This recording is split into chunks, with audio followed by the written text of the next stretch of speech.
Se você sente que não estudou o suficiente para o Enem, calma. A gente sabe como esses últimos meses podem ser angustiantes e foi por isso que nós criamos o Reta Final Enem.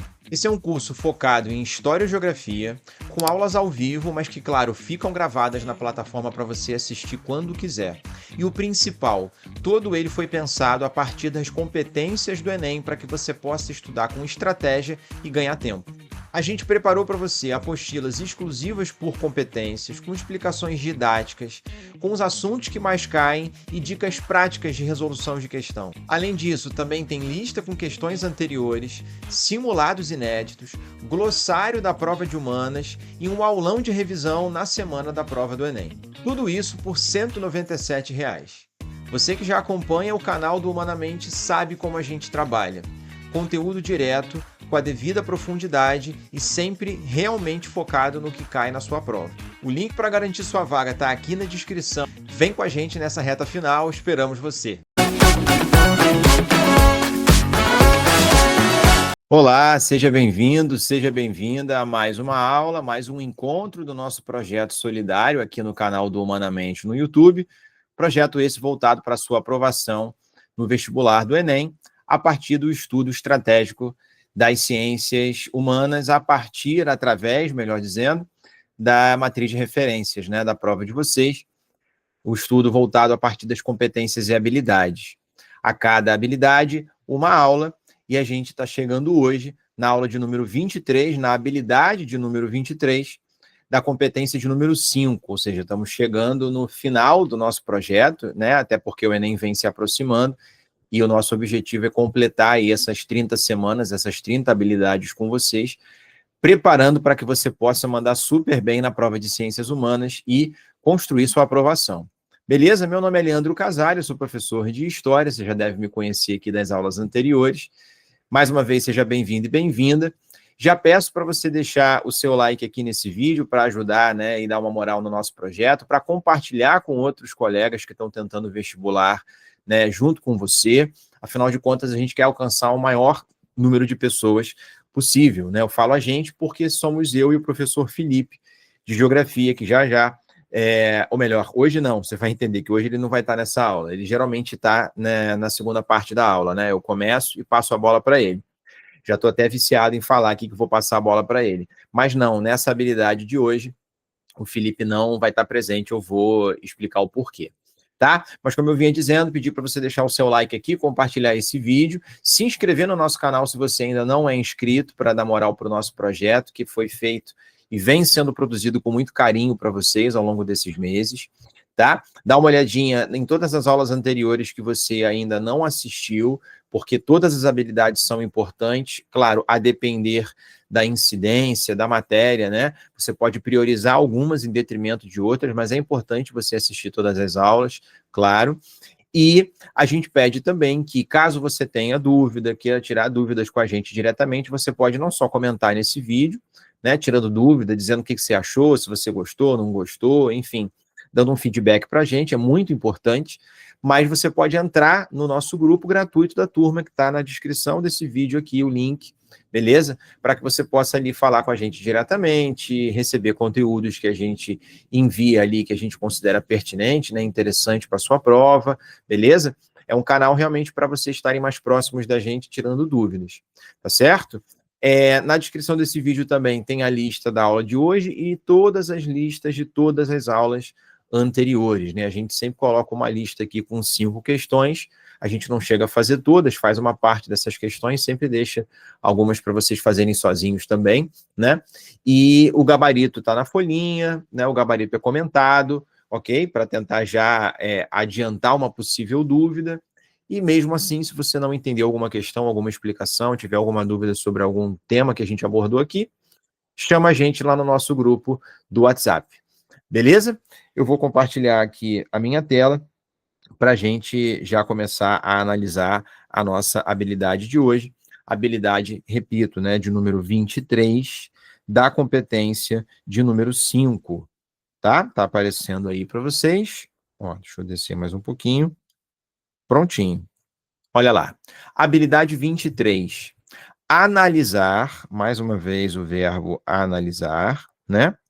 A importância dos valores éticos na estruturação política das sociedades, os valores éticos na estruturação das leis, das relações de poder, nas constituições, né, de muitas sociedades.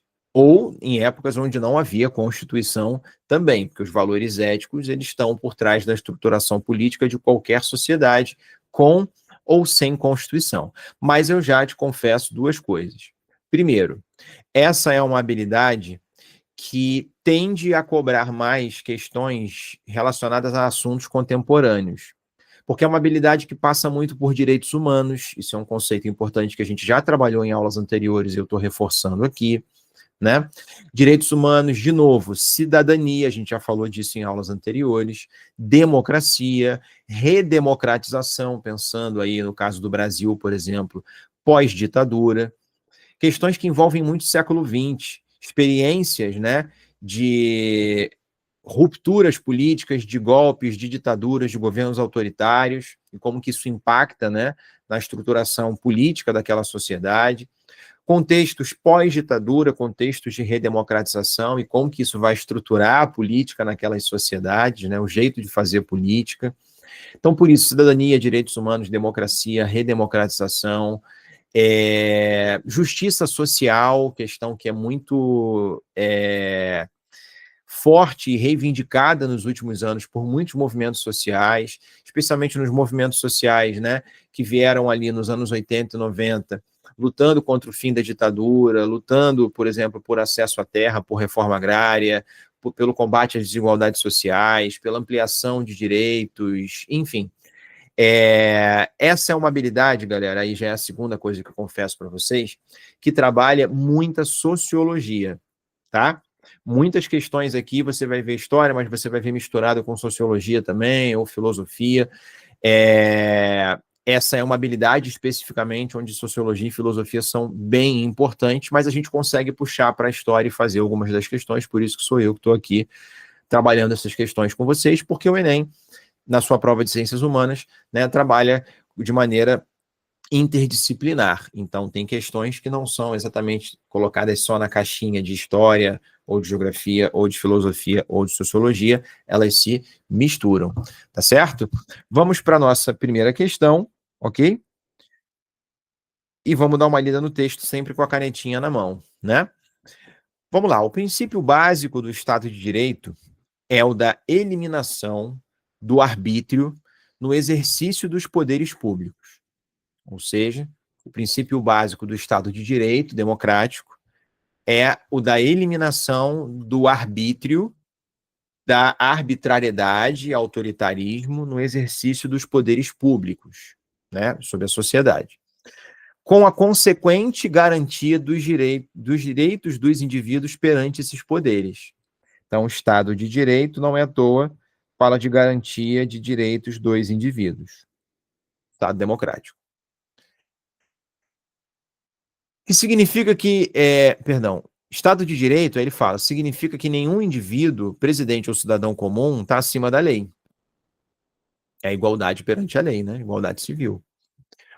Os governos democráticos exercem autoridade por meio da lei e estão eles próprios sujeitos aos constrangimentos impostos pela lei. Ninguém está acima da lei, nem os governantes, né? É isso que está sendo dito aqui. Estado de Direito, está ali o autor e tal. Nas sociedades contemporâneas, consiste em violação do princípio básico enunciado no texto. Qual é o princípio básico enunciado no texto, gente? Um princípio da democracia, do Estado de Direito e, principalmente, da igualdade perante a lei. Ninguém está acima da lei, não importa a classe social, não importa o grupo político do qual faz parte. Tá? Vamos lá. Nas sociedades contemporâneas, consiste em violação do princípio básico enunciado no texto. Então, ele está querendo, né, que você identifique o princípio básico do texto e qual alternativa que seria um exemplo de violação desse princípio básico nas sociedades contemporâneas. Por isso que eu falei que é uma habilidade que trabalha assuntos, né, mais recentes, mais ligados ao século XX, né, ao próprio século XXI, atualidades e tal. Então, vamos lá. A letra A, vamos ver se ela é um exemplo de violação do princípio básico do enunciado do texto. Supressão, o que é supressão, gente? Vocabulário é fundamental, e você adquire isso fazendo questões. Supressão é destruição, eliminação, tá? Destruição de eleições de representantes políticos. Se você não elege os seus representantes políticos, isso viola o Estado Democrático de Direito, como o texto está colocando? Ó, eliminação do arbítrio no exercício dos poderes públicos, onde os direitos dos indivíduos são respeitados perante o poder do Estado. Ninguém está acima da lei e tal, inclusive quem ocupa o Estado é sujeito à lei também. Então, suprimir, destruir eleições de representantes políticos é uma forma de violar o princípio básico do texto? Sem dúvidas. Porque se você está eliminando a representatividade, a eleição, né? Os sujeitos que estão exercendo o poder não estão sendo eleitos, eles estão assumindo o poder de maneira arbitrária. E essa arbitrariedade, portanto, não está eliminada, esse autoritarismo não está eliminado, como está sendo dito aqui logo na segunda linha desse texto. Pelo contrário, o autoritarismo estaria ali presente. Então, suprimir eleições de representantes políticos viola, sem dúvida, o Estado Democrático de Direito, como o texto entende. Vamos ver as outras. B. Intervenção consiste em violação do princípio básico enunciado no texto. A intervenção em áreas de vulnerabilidade pela igreja. Não tem nada a ver com o texto, está pegando um caso muito específico de intervenção, e nem fala que tipo de intervenção, né? Como essa intervenção, pode ser uma intervenção numa política pública para resolver um problema, pode ser uma intervenção autoritária, enfim, só intervenção não diz nada, em áreas de vulnerabilidade pela igreja. Não diz nada a letra B, não tem nada a ver com o texto, não significa nenhum tipo de violação, né, ao princípio do Estado Democrático de Direito, tá? Não há problema na igreja intervir em áreas de vulnerabilidade. Ok? Depende de como é essa intervenção e a letra B não discute isso. Né? C. Disseminação, espalhar, né? Projetos sociais em universidades. Isso não ameaça o Estado Democrático de Direito, em nenhum momento, gente. Projetos sociais existem, podem dialogar com universidades, enfim, isso não é uma ameaça. Tá? D. Ampliação dos processos de concentração de renda. Aumento da desigualdade social. Aumento da desigualdade social. Gente, aumento da desigualdade social, segundo o texto, não é uma forma de violação, né, do Estado Democrático de Direito. Beleza? O texto fala que, para ser Estado Democrático de Direito, todo mundo tem que estar sujeito à lei. E, além disso, você elimina a arbitrariedade, o arbítrio, o autoritarismo no exercício dos poderes públicos, respeitando os direitos dos indivíduos, que são liberdade de imprensa, opinião, expressão, ir e vir, pensamento, né, direito a voto, enfim. Aumentar a desigualdade social, a concentração de renda, não viola esse entendimento, né, que o texto traz do Estado Democrático de Direito. É uma outra coisa. Aumenta a concentração de renda, da desigualdade, da distância entre ricos e pobres, segundo a lógica do Estado Democrático do texto, isso não interfere a questão da desigualdade social. Tá? E sim, que todo mundo, não importa a classe social, tem que ser respeitado perante a lei.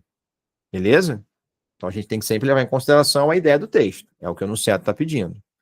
Letra E.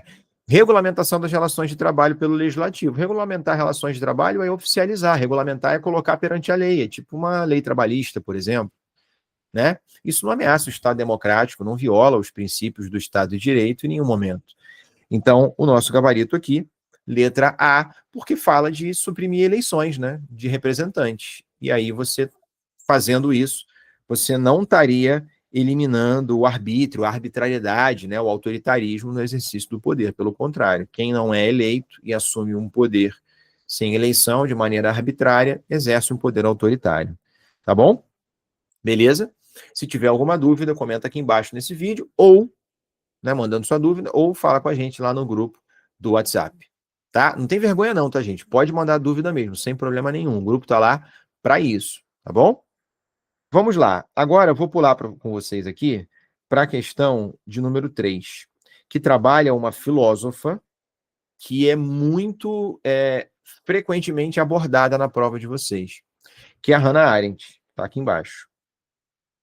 Tá? A Hannah Arendt é aquela autora que fala da banalidade do mal, né? Como que os sujeitos aparentemente comuns, inofensivos e tal, podem ser capazes de apoiar ou reproduzir bizarrices, como foi a análise da própria Hannah Arendt ao observar o comportamento de determinados sujeitos na época do Holocausto, né? Quando o mal se banaliza, a banalidade do mal, esse seria o maior sinal de que uma sociedade estaria caminhando rumo ao autoritarismo, enfim, ao totalitarismo, como ela aborda no texto dela ali, a ideia do totalitarismo, né, que está presente no nazismo, no fascismo, ok? Essas experiências que são muito emblemáticas no século XX, né, de perseguição a opositores, de governos ditatoriais, autoritários, governos que não aceitam a diferença, não toleram o outro, não toleram o diferente. Ela pensa sobre isso. E ela desenvolve essa ideia ou melhor, não é que ela desenvolve, já era uma ideia que vinha sendo desenvolvida antes dela, mas ela amadurece, enfim, o trabalho dela contribui para essa ideia da banalidade do mal se popularizar.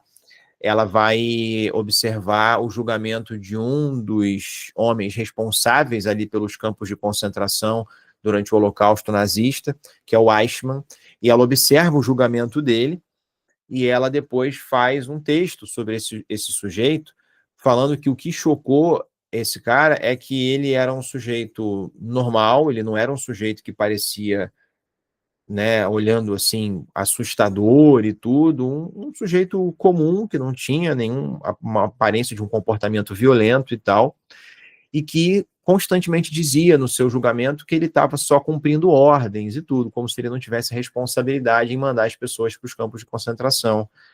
E aí ela vai acabar trazendo essa noção da banalidade do mal, né? O mal estava tão banalizado nesse sujeito, tão naturalizado nesse sujeito, que ele estava reproduzindo absurdos sem ter noção desse absurdo, porque o mal estava banalizado, né? E ele simplesmente se desculpa não, mas tenta se justificar, dizendo que ele só estava cumprindo ordens, como se ele não tivesse responsabilidade, né, nas ações que ele estava cometendo de mandar pessoas para os campos de concentração, como se ele só fosse um mero burocrata, um mero funcionário público, né, que está ali só obedecendo.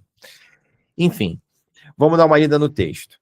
Essa atmosfera de loucura e irrealidade, criada pela aparente ausência de propósitos, é a verdadeira cortina de ferro que esconde dos olhos do mundo todas as formas de campos de concentração.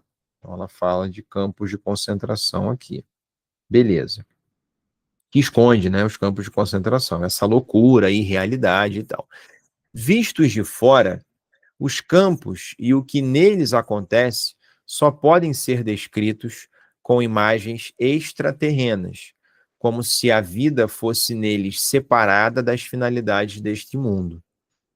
Mais que o arame farpado, é a irrealidade dos detentos que ele confina que provoca uma crueldade tão incrível que termina levando à aceitação, olha só, do extermínio como solução perfeitamente normal, viu? Era o que a gente estava falando da banalidade do mal. Você naturaliza, banaliza, né?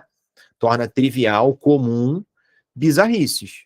Esse é o nível de caos, né, de violência naquela sociedade. Quando o mal está banalizado, é sinal de que estamos caminhando rumo à destruição, né, à aniquilação da diferença, do outro, como a gente pode observar nas experiências nazifascistas. Ok, galera? Beleza? Vamos lá. A partir da análise da autora no encontro das temporalidades históricas, evidencia-se uma crítica à naturalização da. Vou ler mais uma vez o enunciado com vocês, porque o mais importante para você conseguir fazer uma questão não é o conteúdo, é você primeiro entender o que está sendo pedido, né? Então vamos ler mais uma vez. A partir da análise da autora, e a gente já entendeu qual é a análise que ela está fazendo, no encontro das temporalidades históricas, torna-se evidente, claro, coloca-se em evidência, Uma crítica à naturalização do quê? O que está sendo naturalizado na crítica dessa autora? Quando ela fala ali dos campos de concentração, da aceitação do extermínio como uma solução normal e tal. Vamos ver. Letra A. Evidencia-se uma crítica à naturalização do ideário nacional que legitima as desigualdades sociais. Ou seja, como se o problema, na análise da Hannah Arendt, fosse a desigualdade social que era justificada pelo nacionalismo. Primeira coisa, gente, se a desigualdade social fosse legitimada, se fosse um problema ela ser legitimada por uma ideia nacional, a gente teria diversos governos sendo caracterizados como totalitários, porque isso acontece, inclusive, no sistema capitalista de maneira geral, né? A desigualdade social ela vai sendo justificada de diferentes formas, beleza? E entendida por alguns grupos como uma coisa natural e tal. Isso, inclusive, é uma ideologia, né? Dizer que a desigualdade social é uma coisa natural, isso é uma visão política, isso é uma visão política ideológica, não é uma visão neutra, não é um fato incontestável. Tem visões que questionam essa ideia, beleza? Então, se a ideologia nacional que legitima a desigualdade social fosse a crítica, você ia dizer que todos os países, em geral, capitalistas, promovem totalitarismo. Então, não é esse o ponto. Ela não está tocando na desigualdade social e nem na questão do nacionalismo, tá? Nem pelo texto e nem faria sentido em termos de conhecimento histórico, filosófico, sociológico, enfim. B de bola. Ela está criticando a naturalização da alienação ideológica, da alienação, que justifica as ações individuais. As ações individuais. Gente, as experiências totalitárias, o nazismo, o fascismo, não foram ações individuais, pontuais de sujeitos que fizeram campos de concentração. Talvez você ficasse tentado a marcar a letra B porque fala de alienação. E é um sujeito alienado, ele é um sujeito que talvez ali no seu raciocínio não tenha tanta consciência crítica e por isso ele pudesse ser levado, né, a apoiar e naturalizar esse tipo de barbaridade. Só que ele está falando ali na letra B, não só de alienação, mas que essa alienação, né, justifica as ações individuais, como se o nazismo e o fascismo fossem ações individuais, como se os campos de concentração fossem ações muito pontuais. E definitivamente não são, galera. Aquilo ali é um projeto coletivo, beleza? O foco não é a ação individual. O foco é toda uma sociedade, uma estrutura, aliás, não só uma sociedade, né? Porque o fascismo cresceu na Itália, nazismo na Alemanha, e o fascismo se espalhou por muitos outros países também. Tá? Ainda que não tenha conseguido chegar ao poder, muitos grupos de extrema-direita cresceram dentro da Europa naquele contexto, assim como tem hoje em dia também. Então, o foco não é na questão individual, tá bom? Letra C. Cosmologia, cosmos, visão de mundo, enfim, de uma determinada sociedade, o estudo dessa visão de mundo religiosa, que sustenta as tradições hierárquicas. A crítica dela, gente, não é a naturalização da religião ou de uma determinada visão religiosa. Ela não está tocando nesse ponto, tá? Letra D de dado. A crítica ali é a naturalização da segregação humana. Pô, você viu ali totalitarismo aqui embaixo no texto. Viu que ela está falando de extermínio, de campo de concentração e banalidade do mal. Eu expliquei para vocês a banalidade do mal. E a alternativa fala de segregação humana, como se ela estivesse criticando a naturalização, a banalização da segregação humana. Teve segregação nas experiências nazistas, fascistas, enfim, de maneira geral, no totalitarismo? Sem dúvida. O campo de concentração é um exemplo disso. Né? A perseguição aos judeus, o Holocausto, e a outros grupos que não se enquadravam naquele propósito, né, racista do Hitler, da raça ariana, né, dos nazistas e tal. Então tem segregação humana que fundamenta, que estrutura, justifica, enfim, projetos biopolíticos. O que significa projetos biopolíticos? Projetos onde o Estado controla os corpos, controla quem tem que sobreviver e quem vai morrer, que era exatamente o que era feito no campo de concentração. Então, a letra D, sem dúvidas, é o nosso gabarito. Mas vamos ver a letra E. Critica a naturalização do enquadramento cultural que favorece comportamentos punitivos. Enquadramento cultural em que sentido, gente? Enquadramento cultural é uma expressão que não diz nada. Que enquadramento cultural? E que favorece comportamentos punitivos. Comportamentos punitivos não é o ponto da crítica dela, até porque punitivismo existe, né, punição existe em muitas sociedades. O que está sendo discutido no texto não é punitivismo, beleza? Punitivismo é a pessoa cometer um crime, né? E o Estado tem uma série de legislações criminais, essa pessoa é julgada, beleza? A partir dessa legislação, com base nesse crime, e se condenado, uma pena vai ser imposta. Isso é uma sociedade que trabalha com punitivismo. Isso não significa necessariamente uma ditadura ou um totalitarismo. A crítica dela não é a naturalização de nem enquadramento cultural e muito menos uma crítica a punitivismo. O que está sendo feito no campo de concentração não é punitivismo, gente. É tentativa de extermínio, né, de um determinado povo ou de determinados povos, porque não apenas judeus foram perseguidos. Beleza? Então, o nosso gabarito aqui, sem dúvidas, é a letra D de dado, tá certo? Mais uma vez, se você tiver dúvidas e tal, fala com a gente lá no nosso grupo do WhatsApp, não deixa para depois, tá certo? Não deixa sua dúvida para depois, ela é muito importante para a gente, ok? Vamos fazer mais uma, e eu deixo para vocês duas como dever de casa. Vamos fazer a questão de número 4. Olha aqui. Apesar de seu disfarce de iniciativa e otimismo, o homem moderno está esmagado por um profundo sentimento de impotência que o faz olhar fixamente e como que paralisado para as catástrofes que se avizinham.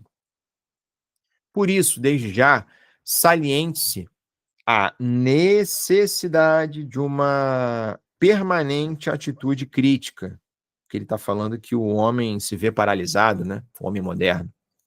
Aqui, o homem moderno, paralisado. E aí esse autor fala da necessidade de uma permanente atitude crítica, o único modo pelo qual o homem realizará sua vocação natural de integrar-se, separando a atitude do simples ajustamento ou acomodação, aprendendo temas e tarefas de sua época. E o texto é do Paulo Freire, um autor, um pensador que é referência dentro e fora do Brasil em pedagogia, em educação. Ok? Ó, educação como prática da liberdade. Paulo Freire defende que a superação das dificuldades e a apreensão da realidade atual será obtida através do quê? Essa é uma questão mais tranquila. Me parece mais tranquila. Essa parte aqui do texto, ela basicamente entrega a resposta. Vamos ver? Ó, letra A. Essa superação das dificuldades e apreensão da realidade vai ser obtida através do desenvolvimento do pensamento autônomo, independente, ou seja, você vai pensar com a sua própria cabeça e não vai ficar só reproduzindo o que outros falam para você. Isso é pensamento crítico. E ele fala de pensamento crítico? Fala de atitude permanentemente crítica. E isso se faz através do quê? Da educação. Uma educação crítica para a liberdade. Essa é uma das ideias do Paulo Freire. O sujeito, ele realmente é livre quando ele tem a capacidade de pensar por si mesmo, né? Estimular o pensamento crítico. E ele entende o pensamento crítico como pensar a realidade em que esse sujeito está inserido, a sociedade em que ele está inserido. Então, esse pensamento crítico, de acordo com Paulo Freire, é fundamental para essa superação, para a liberdade, e deveria ser um pilar fundamental do ensino, né, da pedagogia, da educação. Ok? Então, sem dúvida, a letra A bate com o que o texto está falando. Letra B. Essa superação, né, vai ser obtida através da obtenção de qualificação profissional. Ele não está falando de questão técnica, de questão profissional, ele está falando de maneira muito mais ampla. de um sujeito, de um cidadão, de uma atitude permanentemente crítica. Ele não está falando especificamente de mão de obra, de qualificação técnica profissional. Letra C, resgate de valores tradicionais. Em nenhum momento ele está buscando resgatar tradição no texto. E que tradição também? Isso não é mencionado. O texto fala que o homem está se sentindo moderno paralisado e que para superar esse cenário ele precisa de uma atitude permanentemente crítica, né? Então a gente corta a letra B, corta a letra C. Letra D, realização de desejos pessoais. Ele não está falando de sujeitos que estão ali para realizar desejos individuais, ele não está falando do indivíduo, ele não está falando de satisfação pessoal, ele está falando do homem social, do homem como um todo, do homem moderno, como ele usa ali no texto, e como esse sujeito vai conseguir, de fato, se integrar a essa realidade, superar essa sensação de estar ali paralisado, né? E compreendendo as tarefas e temas da sua época a partir de um pensamento crítico, de um pensamento autônomo, de uma atitude permanentemente crítica. Então, não está focando em desejo pessoal, realização do indivíduo, ele está falando da coletividade, né? E muito menos falando de renda, de desigualdade, especificamente de renda familiar, de questões econômicas.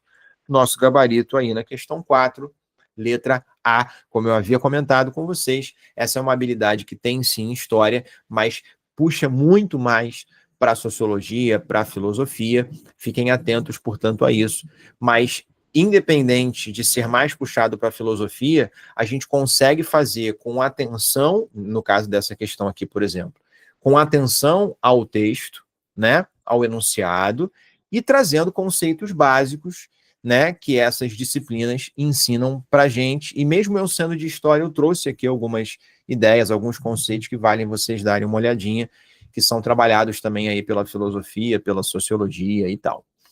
Beleza, gente? Ok? Eu deixo as outras questões para vocês aí como dever de casa, o gabarito está comentado aí na lista, tá certo?